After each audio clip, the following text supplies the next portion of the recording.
आप लोग सुनते होगे श्रीमद् भागवत गीता में एक जगह केवल जीवन का उल्लेख है, बाकी सब जगह भगवान श्री कृष्ण जो है वो आत्मा का उल्लेख करते हैं।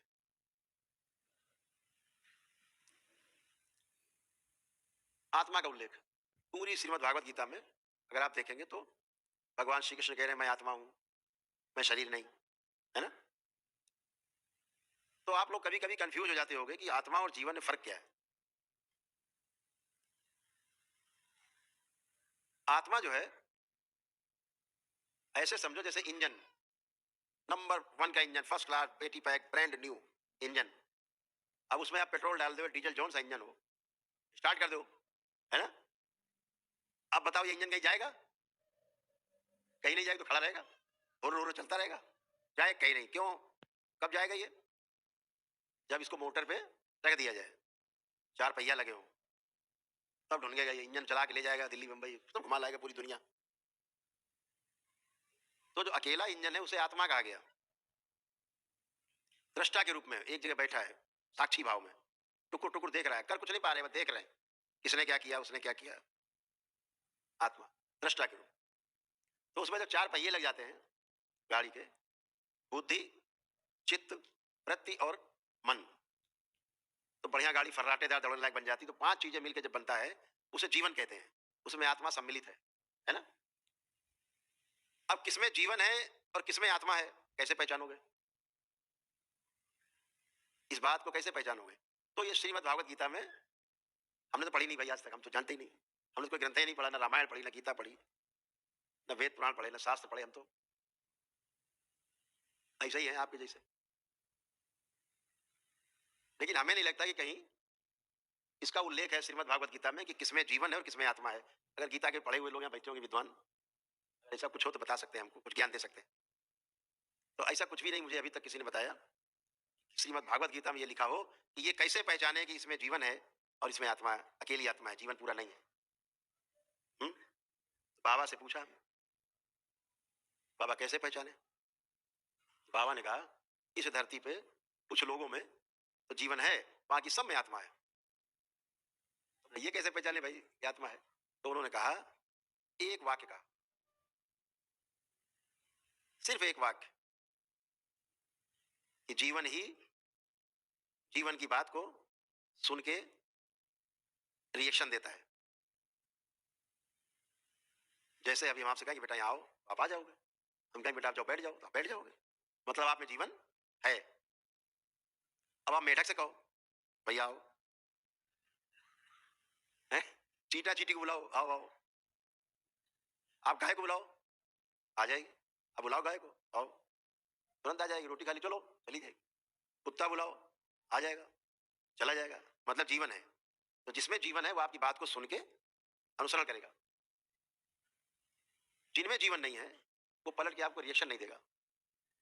वो इंजन तरह रखा हुर कर रहा हो, नहीं जानता कुछ क्या बातें हो रही है। तो जीवन ही जीवन को पहचानता है। तो कुछ पशु हैं जिनमें जीवन है, कुछ पक्षी हैं जिनमें जीवन है, सब में नहीं होते। सभी पशुओं में जीवन नहीं है। तो क्या कमी हो गई? एक श्रेणी नीचे है, एक श्रेणी जो मनुष्य में जीवन है और मेढक में केवल आत्मा है, जीवन नहीं है।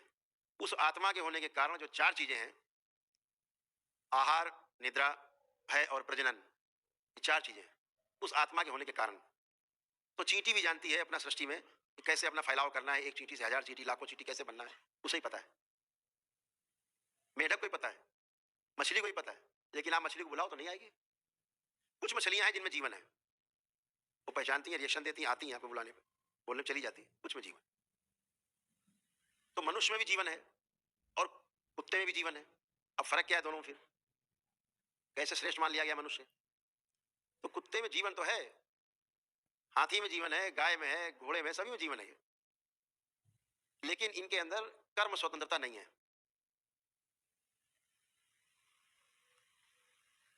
कर्म करने की स्वतंत्रता इनके अंदर नहीं है। इनकी लीक बनी हुई, इतना करना है इनको, इतने में सो जाना है, इतने काम करना, लिखा पढ़ी में उनके पास दिमाग में है। अब आप घर में रख के ट्रेंड करो तो अलग बात है, आपका ब्रेन अब काम कर रहा है आपका, तो आपको क्या फर्क है उसमें? केवल एक छोटा सा मेधस है, मेधस छोटा सा जो हमारे है अंदर मस्तिष्क में, छोटा सा मेधस। वो मेधस होने के कारण हमारे अंदर कल्पनाशीलता और कर्म करने की स्वतंत्रता, दो चीजें उपलब्ध है, जिससे एक आदमी लाखों पेड़ लगा सकता है धरती पे और एक ही आदमी लाखों पेड़ काट सकता है। आंख बंद किया, कल्पना कर ली, ऐसे ऐसे घर बनाएंगे, उसमें ऐसे नीचे होगा, कमरा ऊपर होगा, किचन इधर होगा, इधर बाथरूम होगा, सब बन गया और कागज में खींच दिया। घर बना नहीं, लेकिन दिमाग में बन गया घर उसका, ऐसा कलर लगाएंगे, ऐसा दरवाजा होगा, खिड़की होगा, ऐसा पलंग होगा, सब।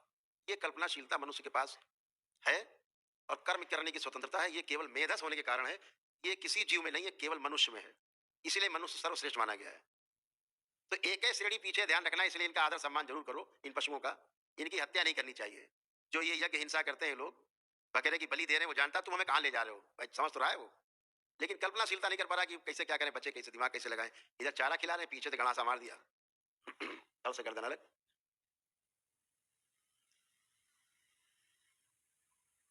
ये जो निरीह पशुओं की जो हत्या होती है, एक श्रेणी पीछे है तुमसे, और ध्यान रखो, तुमने हत्या की तो वो आदि बनेगा और तुम बनोगे बकरा।